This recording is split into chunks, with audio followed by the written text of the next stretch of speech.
Welcome to the Deep Dive, your shortcut to profound knowledge and some truly surprising insights.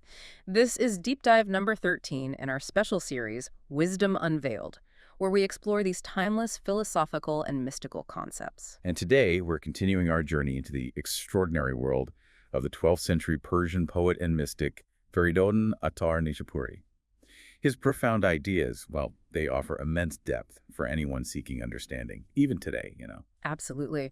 Our source material for this deep dive comes from rich philosophical and mystical conversations featuring the renowned Iranian philosophers Dr. Dinani and Dr. Larijani from their program, Marifat. Right. And just a quick note for you, our listener. This deep dive is essentially a translation and reproduction of those original Farsi conversations. Some concepts or details might not be fully conveyed, and we've done our best to capture the core essence and universal wisdom, but, well, we apologize in advance for any discrepancies. So in this deep dive, we're going to explore Attar's unique understanding of the intellect, what a true spiritual quest looks like in his view, and maybe most unexpectedly, the deep wisdom we can apparently learn directly from the earth itself. It's quite a journey. Let's dive in. Okay, so we begin with Attar's monumental work, the Muzabatnameh. Now, this is often translated as the Book of Affliction, right? Yeah, that's the common translation. But in a mystical context, Musabat isn't really about ordinary sadness or grief. It more accurately means something like Book of Trials or maybe a mystical epic of endurance. These are deep inner challenges, a spiritual odyssey that refines the self on the path towards truth. It's far beyond just worldly problems. Okay, so trials and endurance. And at the heart of this epic, we find the Saliki Aqwal, the seeker of thought. This spiritual journey, or salik, for Attar, it's clearly more than just movement, like a rock rolling downhill. What makes it different? It's precisely that. Consciousness, that's the key. Yeah. Look, a rock moves when pushed, plants grow, sure, but a true salik involves a deliberate, intentional movement towards truth. It's infused with awareness, with love even. It's an active search for ultimate reality. Only conscious thought and reflection have the capacity for such a journey, because they're aiming for something higher, something, well, truly meaningful. Got it. So this seeker, the Saliki Aqwal, sets out, and one of their first major hurdles is crossing what Attar vividly calls the Lashkar-e Khayal, the army of imagination. Wow. Attar portrays imagination as this massive, powerful, almost untamable force. What makes it so formidable? Well, it's a brilliant metaphor, isn't it? Because Attar emphasizes its sheer speed and its pervasive nature.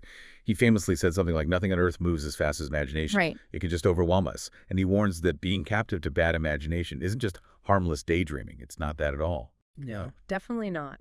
It sounds like it actually warps reality, creates illusions, and fundamentally blocks real spiritual progress. That sounds genuinely dangerous. I know my own imagination can certainly feel like an unruly army sometimes. Precisely. These unmanaged thoughts, these imaginings, they can indeed be very destructive if we're not careful. Very much so. Okay, so after navigating that chaos, the seeker encounters something truly profound. Aql-i Azadi, the intellect freed from its fetters. Now, we typically associate intellect with logic, with reason. How can intellect be fettered? It sounds like a paradox. It is a striking paradox, and a really crucial one in Attar. The Arabic word for intellect, aq, actually comes from equal. Equal. Yeah, equal is the rope used to tie a camel's leg. So the root word itself reveals this tension. The intellect's potential to be bound, yet its true nature, its potential, is unbound. For Attar, true intellect, often linked to karat or wisdom, is inherently free. So it's distinct from an intellect constrained by, say, material desires or worldly ambitions, narrow prejudices, ego, even just limited information or knowledge. Exactly. It's about freeing our minds from all that noise so we can perceive clearly. And the seeker uses these really potent titles for this unbound intellect, which highlight its core functions. First, it's called Master of My Binding and Unbinding. Binding and unbinding. Yeah, it suggests the intellect is the ultimate director of all human affairs. Life involves constant choices, right? Commitments we make binding and things we let go of unbinding. A pure intellect guides those wise choices, essential for managing ourselves, our lives, our spiritual path. Okay, that makes sense. Then it's referred to as Naqwad, the critic or discriminator. This really zeroes in on its role, doesn't it? It absolutely does. The intellect's core job is to critically discern, to separate the pure from the impure, right from wrong, truth from falsehood. Unlike animals, who act largely on instinct, our human intellect can get clouded by desires or biases. So refining the intellect to be a perfect discriminator, that's a profound lifelong journey. And then that powerful image. Manifold of religious duty is sewn upon your stature. This implies a deep link between intellect and responsibility. It suggests our very capacity for reason makes us accountable morally and spiritually. Indeed, Attar's point is that only rational beings, beings with intellect, are truly accountable. Divine commands, ethical duties, they're addressed to our intellect, which then chooses to embrace or reject them. A truly pure intellect, he seems to suggest, can intrinsically know good from bad. It has that capacity. Right. And finally, the seeker says your boundary extends to the limit of non-existence. That sounds incredibly abstract, almost like a Zen koan or something. What does it mean for the intellect's potential? It's a beautiful poetic line, isn't it?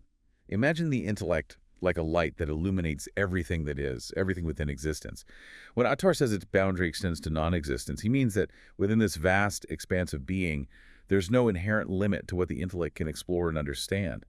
It can even conceive of the absence of being, which shows its truly boundless potential for knowing whatever exists. It's like an intellectual horizon that just keeps expanding.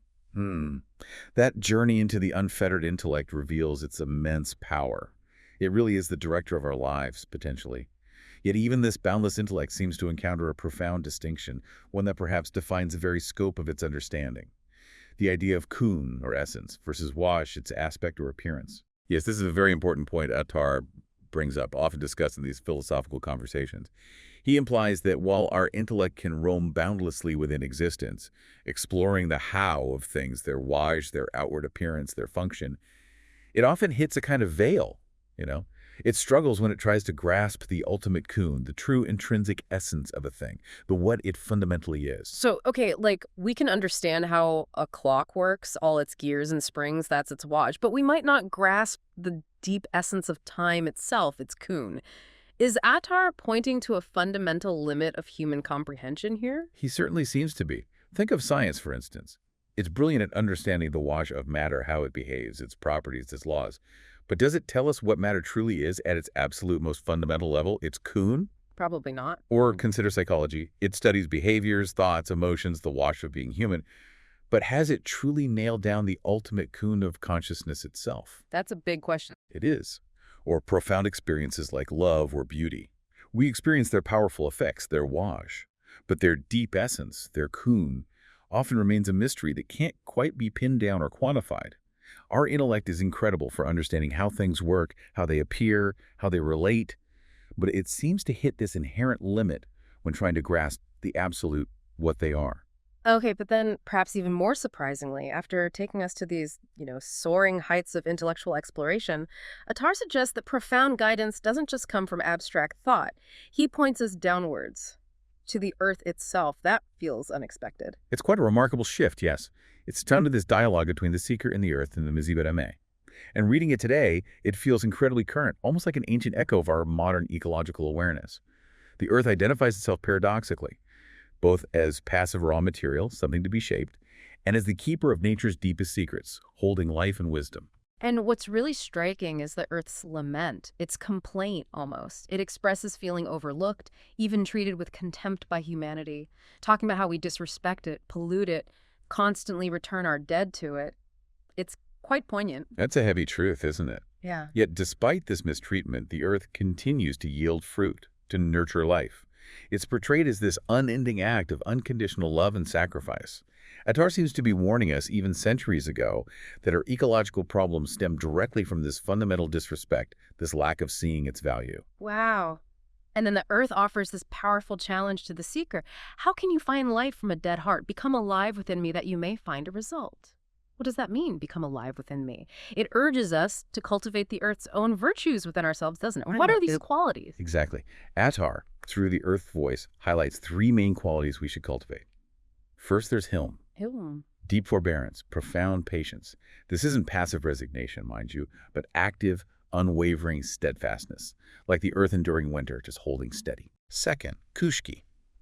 This means beautiful good nature, inherent goodness. It manifests as generosity, like the earth giving its fruit freely. Generosity and patience. Right. But the real key, the answer to that call, come alive within me, seems to be the third quality, tamal. Tamal. Now, is that just thinking or contemplating, or is it something more? Oh, it's much more than simple thinking. Tamal means profound, deliberate consideration. It implies foresight, carefully weighing the long-term outcomes of actions. It's proactive, wise deliberation. Think of the earth in winter. It appears dormant, passive on the surface, right? But internally, it's holding potential, enduring, actively preparing for spring. That's tamal in action, that deep, patient, forward-looking consideration. Okay, so how does this connect back to us? If we have, as Attar might say, inner fire, like anger or rage, and inner wind, destructive passions, chaotic thoughts, how do we find a godal, that inner balance he talks about? How do we become more like the earth, embodying these virtues? Well, that's the vital connection. We learn from the earth by consciously embracing humility, deep forbearance, hilm, and especially tamal. These virtues act like anchors, or maybe like cooling water on our inner, more volatile elements. By exercising tamal, taking that thoughtful, deliberate pause before reacting impulsively, we stop those inner elements, that fire and wind, from causing harm. This practice is what allows us to reach a godal, inner balance, moderation, equilibrium. Attar suggests is not just a nice-to-have, it's actually crucial for human flourishing. And it sounds like this deep tamal, this patient wisdom, is also intrinsically linked to tajamal, to beauty, grace, and elegance. How does inner discipline lead to outer grace? That's fascinating. It is a fascinating connection Attar makes. He suggests that tamal, this wise, deliberate thinking, inevitably leads to a godal, or balance. And where there's true balance, there's true tajamal, real beauty. This isn't just superficial prettiness, you understand. It's a deep inner harmony that radiates outward. It shapes how we act, how we present ourselves. Think about it. Unchecked anger, that inner fire, it can burn worlds, cause immense destruction. But tamal is the crucial pause, the reflection that brings balance. And the result of that balanced action is tajamoli, a beautiful, graceful action, or even just a graceful way of being. This reminds me immediately of that classic example, the story of Imam Ali during the Battle of the Trench. It feels like a perfect illustration of tamal in action. It absolutely is a perfect example. Imam Ali, seen as a model of virtue, is in this intense duel. His opponent spits on him. Now, the immediate impulsive reaction would be pure rage, right? But Imam Ali pauses. He steps back, visibly collects himself, takes that moment, and only then finishes the fight. He explained later that if he had struck immediately in anger, it would have been out of personal fury, not purely for justice or for God. That pause, stepping back from raw impulse to consciously choose the higher motive, that was tamal, deliberate consideration. And the outcome of that patient wisdom, that pause?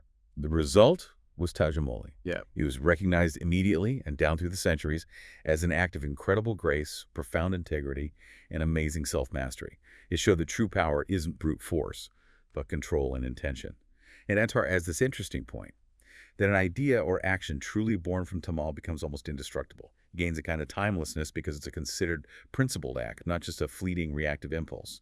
Wow. So all these insights, the unfettered intellect, the earth's enduring wisdom, this practice of tamal, they seem to be converging, pointing towards a single profound truth. A truth maybe beautifully articulated by the mystic Rabia in Attar's poem. Remember that story? She was so immersed in the same, the creator, that she naturally saw all of creation through that primary lens. That story is so telling, yes. Yeah. Her perspective was essentially that she was already experiencing the entirety of creation, the Masnu, the created world, but through the light of the creator, the sane. This approach is sometimes called Burhan Alam in philosophical terms. Seeing the creator first, and then understanding everything else is flowing from that divine reality. It's like that saying attributed to Lady Fatima Mazara. The measure of his service has made me oblivious to asking anything else. I have no need other than looking at his noble face. It embodies seeing the sane first. It's a fascinating contrast with our modern world, isn't it? Where we easily see the design in a complex machine, we recognize the intelligence behind it. Yet sometimes we struggle to see the divine design in nature. Despite the universe's far greater perfection, its itqan, its intricate mastery. And it really comes down to how we see, doesn't it? We have our two physical eyes, perceiving the visible world, the Masnu, the created. But Attar suggests we also have, let's say, two inner eyes, these inner faculties, capable of perceiving the inner reality, the sane, the creator. How do these inner faculties work? Well, think about concepts like time and space. Our outer senses don't directly perceive them, do they? It's an inner faculty, part of our intellect or consciousness, that grasps them. And just as time and space have deeper layers than what we immediately experience, our understanding also needs to go deeper than the surface. Remarkably, Attar, along with many mystics, suggests that the highest reality, The arsh, or the highest throne, isn't just out there, somewhere distant. It's also found within. As the famous saying goes, the heart of the believer is the throne of the most merciful. It's about finding that boundless depth inside ourselves. Which ultimately leads us back to Kudahi, self-awareness. Attar and others refer to the Kaaba of the soul as this inner sanctuary, this core self. Yes, precisely. When Attar and others speak of the Kaaba of the soul, they're pointing to this inner sanctuary, the very core of our being, our self-awareness. Think about it. Knowledge without self-awareness has very little meaning. If someone claims to know everything about the external world but doesn't know themselves, that claim is fundamentally empty, isn't it? It feels that way, yeah. This is why the Hadith, the saying, states, "Whoever knows himself knows his Lord." It implies that self-understanding is the foundational path, the very starting point for understanding the Creator. This is where it gets really interesting. The thought process itself is described as an active movement born from this inner light, this self. Even the decision not to think is itself a thought. Our minds are constantly active, constantly moving, aren't they? They are inherently active. The human mind is constantly forming connections, building understanding, moving from known to unknown. And this constant movement within our thoughts, Attar suggests, originates from that inner light, that soul or self, which is the Kaaba of the soul. It's an inner presence that cannot truly be forgotten or lost, even if we ignore it. The more we distance ourselves from trivial thoughts, from the noise and distractions of that army of imagination, the brighter that inner light becomes. We have to actively nurture our desire for truth, our focus. So what does this all boil down to? For us, for you, our listener, it sounds like truth isn't something we just passively wait for. Not at all. Truth is always present, always available, always open. But we must actively seek it. We must be salics, seekers. As Rumi so famously put it, "Oh, brother, you are but thought. The rest is bone and sinew. If your thought is a rose, you are a rose garden. If it is a thorn, you are kindling for the furnace." Powerful words. Indeed. The very act of being a salik, a seeker, means constantly moving, constantly striving with our intellect, with our thought towards truth. This intrinsic connection between thought, self, and the divine makes the path to truth inseparable from our very being. It is who we are, in essence. So as you, our listener, continue on your own journey of discovery this week, perhaps consider this. What small, consistent inner practice of tamal, that deliberate consideration, could you maybe explore, perhaps starting today? Yeah, it could be really simple. It could be as simple as taking just one conscious breath before reacting impulsively when something pushes your buttons, or thinking, even for a split second, about potential consequences before reacting strongly when something irritates you.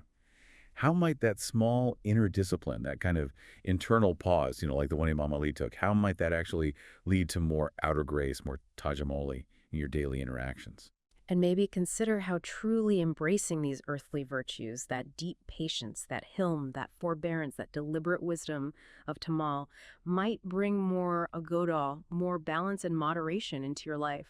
And perhaps more genuine beauty, too, not just into your inner world, but into how you actually engage with everything and everyone around you. It's just something to ponder on, maybe. Because the deepest wisdom we might be searching for isn't always hidden away in, grand revelations or incredibly complex intellectual ideas. Sometimes, maybe often, it's right here. Right under our feet, exactly. In the most overlooked aspects of our existence, like the earth itself, or even just within our own capacity for conscious thought. By cultivating tamal, that deliberate foresight, along with patience, hilm, and forbearance, we can find true inner balance, a godal, and perhaps even lasting beauty, tajmal, in our own lives. And doing that truly honors the earth, doesn't it? Yeah. Not just seeing it as some external thing to manage, but by actually reflecting its best qualities right here inside us. Thank you so much for joining us for this deep dive into Attar's incredible wisdom. Keep exploring those big questions and keep looking within. And maybe, just maybe, look beneath your feet, too. There's wisdom there.